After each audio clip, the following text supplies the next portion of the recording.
So I know that Peter Parker's life is always falling apart. In Marvel Comics, it's just kind of the nature of his character. Marvel just doesn't want Peter to be happy.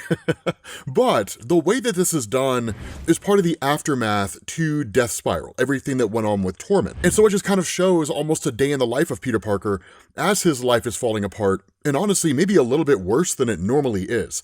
So with everything that happened in the Death Spiral storyline, and Torment going after the friends and family of Peter, and all that kind of stuff, Aunt May barely surviving, Peter's just laying in bed, right? And he says, it's fine. Everything is totally fine. A little nap, and I'll be better than fine. Maybe even good. I survived deep space and Rocket Raccoon's cooking, which is honestly a feat in and of itself. He says, I stopped a serial killer and I saved Aunt May. I didn't get symbioted by Carnage, which is not a real word, but it's definitely good.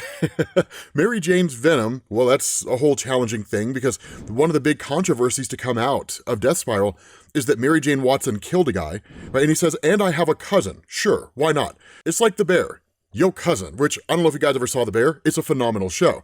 But he says, I have to put my life back together though. I was away for so long. Brian is still in the hospital. I think all my other friends hate me, but I will be fine. So as he starts to close his eyes and starts to get a little bit of rest, Doctor Strange shows up. The spirit of Doctor Strange, right? Like, this message is from the past. This dude cannot catch a break. Now, keep in mind, Doctor Strange has been out of the picture for a little while, right? As it stands right now in Marvel Comics, the Scarlet Witch is Sorcerer Supreme. Yes, we need to cover it. Yes, the comic is amazing, right? It's phenomenal, right? But when Doctor Strange shows up, he says, Sirius is coming and you must close the loop. I cannot say how much time has passed since you built this artifact, but you will certainly recall its cosmic purpose. You called it the Bill and Ted maneuver. I pray that your plan is not as infantile as it sounds. And that's where Peter has a recollection to the events of the 8 deaths of Spider-Man. So to talk about this for a second, for those of you guys who don't remember the 8 deaths of Spider-Man, or don't remember what happened, and specifically this particular instance, or simply never read the story, when it came to the 8 deaths of Spider-Man, this story centered around Dr. Doom as the Sorcerer Supreme and Peter. The idea being that Dr. Doom, having become the Sorcerer Supreme at the end of Blood Hunt, had realized that the demon Sidorak had a wager with Doctor Strange, that in order to prevent Sidorak from being able to successfully invade Earth and conquer all of reality, that what Doctor Strange would do is basically fight his children. They were called the Scions of Sidorak, and that if Doctor Strange ever died permanently against the children of Sidorak, it would open the door for Sidorak to invade, because it would mean that Doctor Strange lost the wager. But because Dr. Doom felt like he had more important things to do, he just passed it on to Spider-Man. And so Spider-Man ends up facing off against all these children of Sidorak. Now, the story in and of itself was incredible. It was as much a dissection of Peter Parker as it was anything else. He goes through the ringer, he dies over and over and over again. So there's a lot of the mental anguish, and you could even argue PTSD that came out of all those deaths. But it was also Peter being demoralized, not really wanting to be Spider-Man anymore, which led him down the path of asking the question, what does it really mean to be a superhero? Is it really just the Parker luck and being late for dinner with Aunt May sometimes? Or does it really require you giving up anything and everything that you value, including your own life, and laying it down for the people that you care about, and even people that you don't know? The latter, of course, is the answer. And so by the end of it all, Peter Parker ends up going back into being Spider-Man again. But it's a phenomenal story, right? Not everyone loved it, but I thought it was incredible. It was a great dissection of Peter. Well, that's what we're talking about here, because there comes a point in 8 Deaths of Spider-Man when one of the Scions, Sirius, ends up basically taking Peter through his own life, because Sirius has the ability to manipulate time. Peter Parker realizes that in these time jumps, the key to defeat Sirius comes by way of him creating a device that would allow him to learn when these time jumps happen, and basically interrupt the process. At the time that the 8 Deaths of Spider-Man happened, there was a moment where Peter from the future basically punched Sirius and then helped Peter as he was dealing with the 8 Deaths of Spider-Man. This is Peter from the future, and that's what we're talking about here, right? And so that's why he says, I hate magic so much. And he recollects on the words of Doctor Strange, right? A time portal will soon open in Manhattan, a doorway to the past created by Sirius, Scion of Sidorak. You must be at the exact location of the portal at the exact time it opens so that you can aid your past self in battle to close the time loop that you created. Should you fail, the Scions will be triumphant and Earth will fall. Chaos will envelope the multiverse. So again, he has to be there. But as you guys know, what's the life of Peter Parker without a little bad luck? And so as he's swinging through the city of New York, right, he says, deep breath, right, this was the plan. Device goes off with hours to spare. Get uptown, position yourself, maybe even take that nap. Everything's gonna be fine. Only for him to look down and see an explosion. Because what's going on? Crusher Creel and Titania, his girl, are just committing a robbery. Because why not? Right? And Spider-Man's just like, so many relationships fail because people don't have their thing. Except for the crime part. What you've built with Absorbing Man is beautiful. Hashtag couple goals. Because I will say, right, number one, Absorbing Man is one of the most criminally underrated villains in all of Marvel, and arguably one of the most powerful, right? There's a reason why we did an Omega level video on Absorbing Man, to show how powerful he is. The second thing is that his relationship with Titania is amazing. It's been a thing for a long time in Marvel Comics. I believe it was around Secret Wars, maybe after Secret Wars, but like they've been a thing for a while. And so where Spider-Man webs up the eyes of Absorbing Man, he's like, Titania, babe, I'm blinded. And she's like, only by love, I got this. And like she goes and attacks Spider-Man because Titania has super strength. And at that point, Peter's just like, that was just sloppy. Maybe I need to make that nap a priority. Or somebody is going to make it involuntary. And so he ends up getting knocked into one of the hot dog stands sitting out there. And then a few minutes later, you find out he defeated the Absorbing Man, presumably by having Crusher Creel attack him. And then in that moment when he was going to absorb any kind of material that was around him, Peter threw like hot dogs and condiments at him. And so he literally turns Crusher Creel into condiments. He becomes a condiment king. We don't get to see it happen, which is kind of heartbreaking, right? This is Amazing Spider-Man issue number 28. And so there's a part of me that wants Joe Kelly to just make 28.1, where we get to see Spider-Man fight Crusher Creel in this moment and defeat him with condiments. Not only that, Peter Parker kind of busts his balls after defeating him, right? He says, and that's why we watch what we put into our body, kids. It's a temple, not the bottom of a Penn Station platform. And so Titania, who's just surrounded by cops, right, holding Crusher Creel, right? She's just like, what did you do to him, right? What did you do to Crusher Creel? Peter's just like, you ever see that show Chopped? It's that, but with superpowers. So just shovel him into a nice bed of sauerkraut, right? That'll wear off eventually. And so again, I think it's hilarious that he basically turned Crusher Creel into a hot dog. And so as he's taking off, right, he says, quick swing through a car wash so I don't smell like dirty hot dog water, and still plenty of time to save the day. But then he gets a phone call. He's like, what's going on? And he's like, right now? Like really? Right now? So he ends up getting to the Baxter building. Now, for those of you guys who recall Peter Parker's adventures in space, he basically ended up getting his own kind of Guardians of the Galaxy, for lack of a better word. Not a tried and true Guardians of the Galaxy, but his own team. You had Rocket Raccoon, but then you also had a whole new host of characters that we just hadn't really seen before. Ray, who was kind of being teased by Joe Kelly as almost like this new romantic interest for Peter, only to find out that wasn't necessarily what he was doing. There's actually a moment in the comic where she says she's not in love with him, but doesn't really mind like engaging in physical intimacy with him. So I don't know, right? A booty call, I guess? I don't quite know what you call it. But we were also introduced to Glitch, and we were introduced to Symbi, who's like this adorable little baby symbiote. But once they made it back to Earth, they were dropped off at the Baxter building. And it's kind of an adorable moment when it happens, because the Fantastic Four are like, look, man, you can't just like drop people from space off here at the Baxter building and call it a day. And so at that point, Ray ends up puking in one of the eyes of Johnny Storm, and at the same time, Symbi just like throws symbiote goo into his face. Symbiote's faking it, right, pretending to be sick, but Ray actually is, right, because there's any number of factors of Earth's ecosystem that her body just can't handle. And so because they need some kind of quarantine, the Fantastic Four ultimately take them in. And of course, as you can imagine, Johnny Storm pretty much spends most of his time trying to bang Ray, because it's Johnny Storm, and he will bang anything that has two legs, and sometimes if it has more. And so what ends up happening is when Spider-Man shows up here, it's actually an amazing moment. It's adorable, right? And so in the midst of all of this, right, Ben Grimm, it's just like, you hustling little bag of borscht. You beat me 37 out of 39 times, and you can't even use the litter box right. You're a cheater, right? Getting pissed off over a chess game. At that moment, Johnny Storm's just kind of like, you know, I feel like there's something to be said about rocks for brains, but it's a little too obvious. And so Ray's just like, I don't really understand how playing a game without risk of losing fingers is considered fun. And so Peter shows up, bringing his little device behind him, and he's like, so, is this the lost and found department? Right, I misplaced a few wayward aliens, slightly banged up. Right, Ray, of course, runs up on him and gives him a kiss.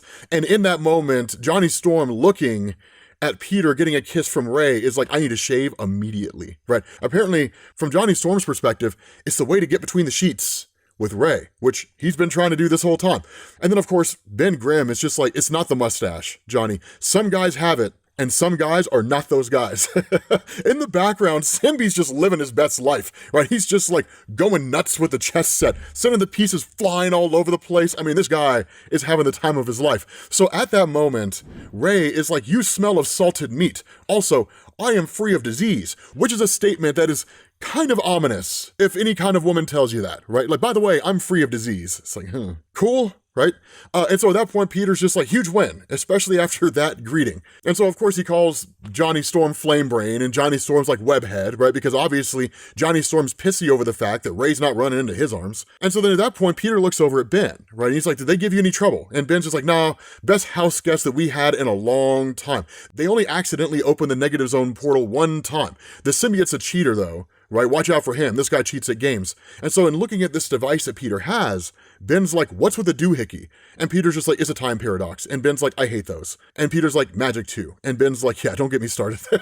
I love the interaction between Peter and the Fantastic Four. I love the way they talk here. It's just so perfect. It's conversational, it's basic, it's just two folks chit-chatting. Honestly, I hope we get more stuff like this, right, within the Joe Kelly run. And so at that point, Glitch comes out. Now keep in mind, Glitch is part of the Technarch, but more so than that, as a member of what's essentially a technological race, he's wildly intelligent and has seen so much of the cosmos. So of course he has the attention of Reed Richards and kind of looks down on him. Right? Like when he comes out, he's like, is this torturous quarantine finally at an end? This quote unquote genius is insufferable. And Reed's just like, the dark side of Centauri B2658 has been a mystery since its discovery.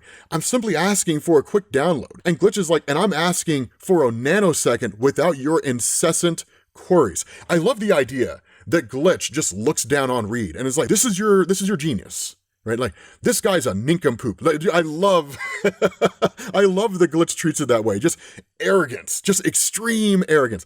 But he's like, it appears neither of us shall attain our dreams today. And so at that point, it's time for everybody to split, right? Because Susan Storm's like, man, he's a good time. By the way, you smell terrible. And Pete's just like, yeah, it's a morning hot dog, got the better of me. Everybody good to go, right? And so at that point, Peter doesn't really go along with them. He doesn't accompany them. Instead, Reed just says, right, your friends have been examined, purged of hazardous biological agents, and inoculated against all known diseases for a light year around Earth. And Johnny's like, fun fact, Ray is still lactose intolerant. And she's just like, you never told me that ice cream would hurt, Pete. I crave more of that sweet anguish, which is exactly the way that people who are lactose intolerant think about ice cream, because you're lactose intolerant and you eat it anyway. But Peter's just like, soon, but I'm sort of in the middle of something. Can you get back to my place without me? Now, this would basically lead into a comically terrible situation, because Peter has brought these aliens back to Earth, and it's just like, I trust you guys to go back to my apartment, and straight to my apartment, to not go anywhere else, like Times Square, to not do anything, like get yourself in trouble out of sheer curiosity as you're perusing through this city that you know nothing about, and accidentally causing some kind of mishap. I trust that won't happen. So I love how Joe Kelly toys with this. And so as Peter takes off, Johnny Storm just goes for one last shot with Ray. He has to, right? He's like, since you're handing out kisses, it is an Earth tradition when you say goodbye to give a kiss to other people. And Ray's just kind of like, no, thank you, Johnny Storm. I think that would make me very diseased again. And so as they're leaving, Peter gets another call, right? And in these final moments with the team, Ray talks to Glitch and is like, we're not going to the small apartment, are we? And Glitch is like, of course not, right? And Johnny's like, who wants to ride in the Fantastic Car? And Ben Grimm's like, my guy. You smell like cologne and desperation. It's time to stop. And so at that moment, you switch over to a guy by the name of Brian Nearing. Now, Brian Nearing is a character that we haven't really focused on over the course of the run. He was introduced in the very beginning of Joe Kelly's run. The long and short of it is that Brian and Peter were working on a fungal cure for any number of biological issues within the human body, but it would have been considered to be a breakthrough. The problem is that, as you guys remember, at the beginning of the whole space arc, Hellgate, all that kind of stuff, that Peter Parker had to leave Earth. And so when that happened, he tasked Ben Reilly to operate as Peter Parker in his stead, and Norman Osborn to operate as Spider-Man, because Norman Osborn has long since turned over a new leaf in Marvel Comics and basically become both a good guy and even a technological benefactor for Peter Parker, aiding him in different ways like that when he was operating as Spider-Man before the space saga. And so depending on who you talk to, some people will like it and some people will hate it. The idea was that Joe Kelly kind of seems to be going in the direction of Ben Reilly being angry about having to play the role of Peter, which means that he basically misses and wants Peter Parker's life again. Seemingly, a lot of fans are upset by that because that's been the story of Ben Reilly ever since the original Clone Saga back in the 70s in Marvel Comics, and especially since the Clone Saga in the 90s. And so what ended up happening is Ben Reilly had actually tampered with the entire experiment, so that when Brian went to activate it, which honestly he shouldn't have done, but he was trying to prove that he was as capable as Peter Parker and deserved as much respect as Peter Parker, which honestly the latter is the more important of the two. When he activated the experiment, everything went awry because he assumed that the calculations were already correct. He didn't double check them. And so ultimately he was blasted by this experiment and was hospitalized for a period of time. He was, for the most part, a background in the Spider-Man comic. You would see him on this page in a Spider-Man comic, and then you would see him on that page in a Spider-Man comic, and his story kind of transitioned from there. But everything that had happened in those single pages is more or less what we've talked about here. But he ends up leaving the hospital and is now succumbing to the fungal infection, because the fungal infection itself appears to be sentient. Because in this moment, Brian is holding the phone and looking to call Peter Parker and says, just call him, you stupid idiot, right? He's your friend. He's gonna be cool. But the fungus tells him, we are your friend. You saved us. And Brian's just kind of like, yeah, and that's totally normal that I hear voices now. But the fungus tells him, right, this is the song of us. We share, we grow together. And Brian's just kind of like, I'm a freak. I need help. I should not have left the hospital. But the fungus tells him, you are strong, Father. We are strong. We are strong together. And so Brian just says, prove it. So what you're noticing here is coming out of Death Spiral. I think it's cool that Joe Kelly is using the concept of the symbiote, but a different circumstance surrounding it and a wholly different material. Because this is what you see when it comes to the symbiote, right? We are stronger together. We are Venom. We are Carnage, right? That's really what you get here, right? So a merging of biological entities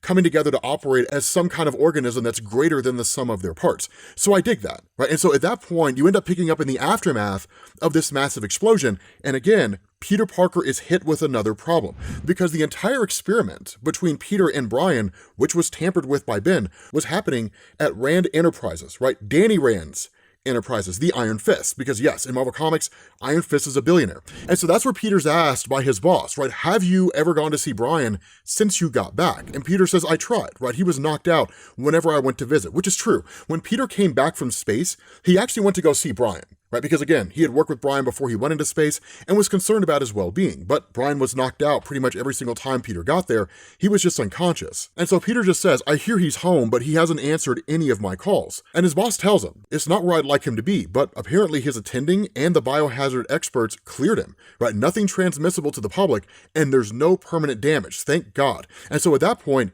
he picks up with Astrid. Now, Astrid is kind of a hard ass, to be quite honest with you guys. She's a little sarcastic, but you can kind of respect her because she doesn't pull her punches. She just tells you how it is. And so when Peter's walking with her, she was like, did we pull you from a bratwurst lunch, Peter?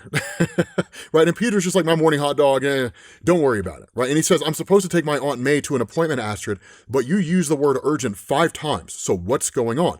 And she says, I told you that I'm investigating the accident, and I found something. The night before Naring inhaled a faceful of genetically engineered spores, someone logged in with your credentials and rewrote 35 lines of code that led to a critical failure in the power distribution centers of the Mesoteria.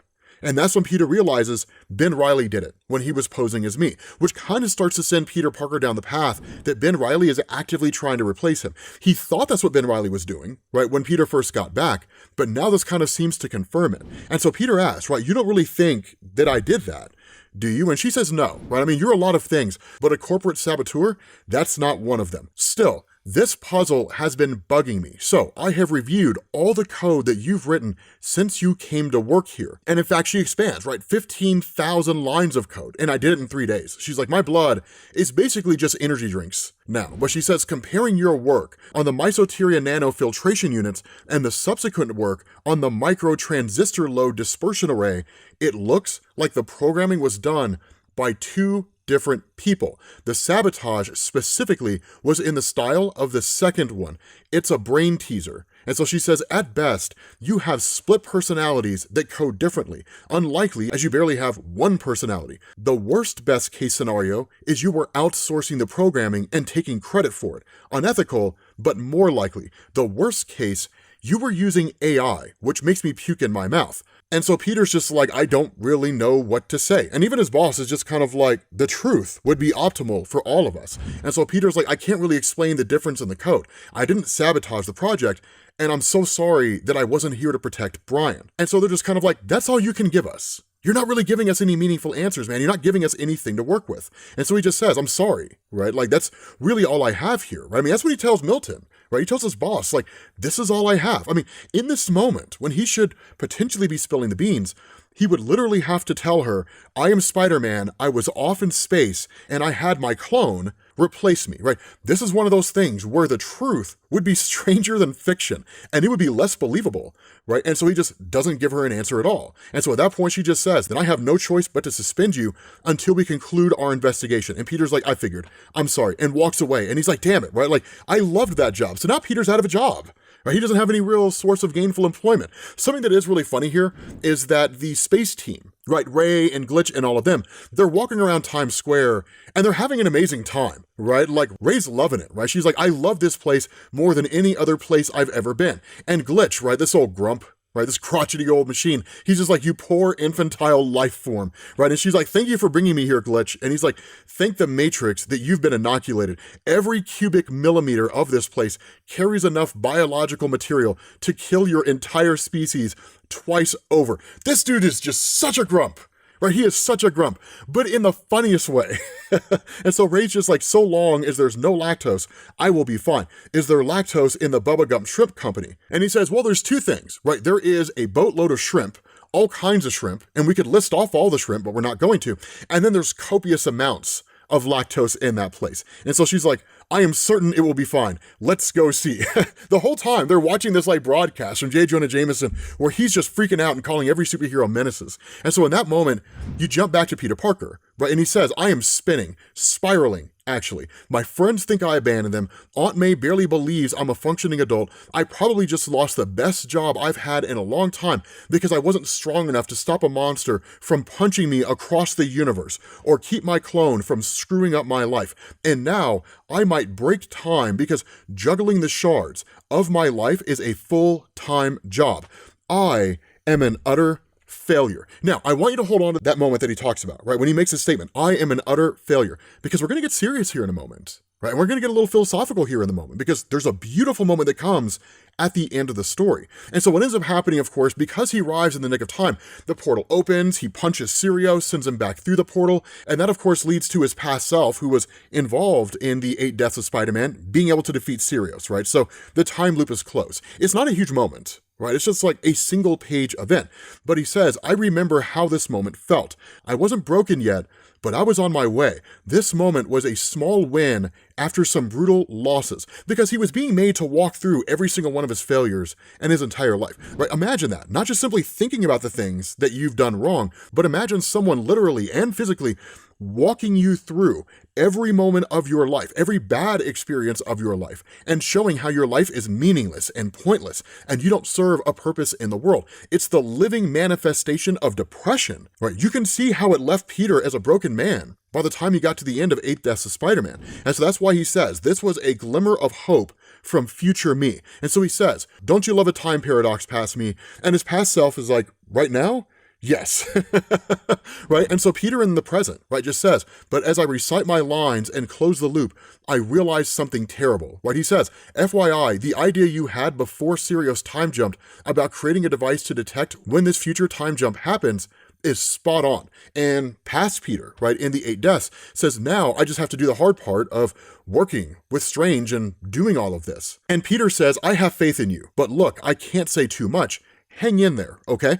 This moment, right, when he recites those words, right, the idea that you had and all that kind of stuff, he's lying through his teeth because he doesn't tell his past self what he actually wants to say, which is this. He actually says it out loud, because even though you'll successfully close the time loop, you're about to die. And even though you'll ultimately win against the scions of Cyttorak and save the world, it's going to hurt a lot. And just when you get over that and life looks good, you will meet Hellgate and lose everything. Your life will fall apart. Your friends will hate you. You will lose your job, right? You will basically fall into functional depression, which is really where Peter is. This all points to the idea he hasn't quite gotten past where he was before, but there is a bit of glimmer that comes out of nowhere. Somebody walks up to him on the rooftop and says, hey, excuse me, sorry to bother you. I was on patrol and I saw you. Not in a bad way, right? I'm a good guy, and sorry, I'm a little nervous. I don't know if you really remember me.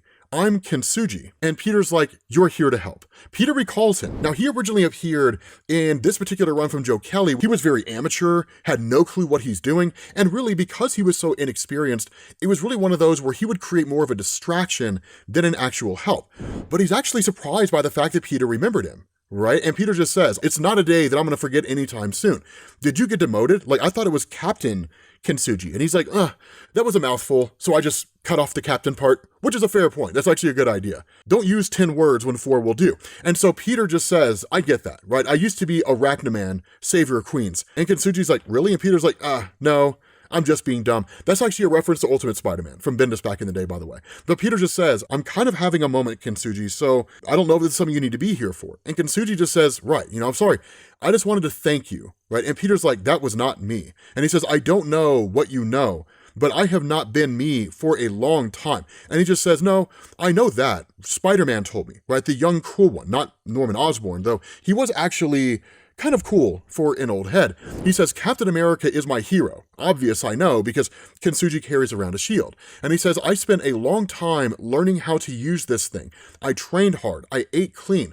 All the things. But honestly, I didn't think I could make a difference. Then Hobgoblin attacked my mom. That happened in Spider-Man issue number 1. And he says, I know you help a lot of people, so it's probably a big blur, but she was in big trouble and you saved her. You didn't know her, but you saved her anyway. After that, I knew I couldn't not do this. So yeah, it was you. Thank you, right? And this is exactly what Peter needed, right? Because at that point, he was like, I'm going to go before I embarrass myself anymore. And Peter's like, why Kintsugi? Right? What does the name mean? And Kintsugi says, when something breaks like pottery, there is this Japanese art piece where they use gold to put the pieces back together. It makes it stronger than before. And it's a reminder that our flaws, the cracks in life, they make us stronger. I know it's still hard to pronounce, but still. And Peter's just like, it's a perfect name. That is a perfect name. And that's one of the things that Peter talks about for a second. And on the surface, it sounds like some hippy-dippy nonsense. I mean, honestly, in this day and age, maybe a little hippy-dippy nonsense is kind of what we need, because it is very easy to forget that the experiences that we have as people are not necessarily there to break us on some fundamental level. It can feel that way. When you're in the thick of that, right? It can feel like the world has it out for you. And it can feel like life itself serves no other purpose than to break you down on the most fundamental level and destroy you. But the reality is that these experiences that we have make us better as people. In the case of Peter Parker, in the case of Kintsugi, in the case of Captain America, all these guys, right? And you and me and anybody else out there who's experienced some measure of tumultuousness over the course of their life. I don't know if that's a real word, but it works here, right?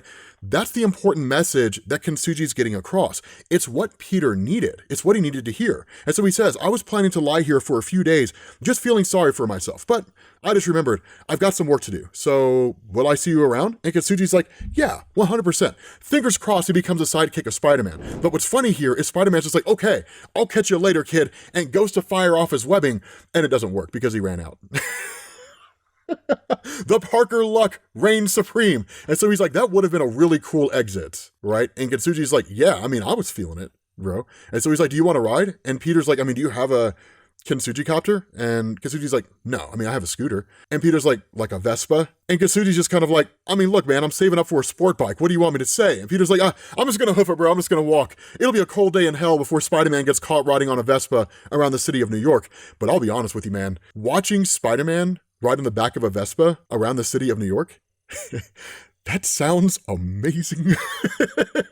It sounds hilarious, right? It sounds absolutely hilarious. And so in that moment, right, the two of them just kind of part ways. And Peter Parker just kind of reassures himself and says, okay, right, you heard the kid. Cracks make you stronger. So hang in there, Spider-Man. everything is going to be fun. With that being said, guys, we're going to bring this video to an end. Hopefully you enjoyed it. If you did, drop a like. Beautifully handled comic. I love it. And I will catch you all later. Peace.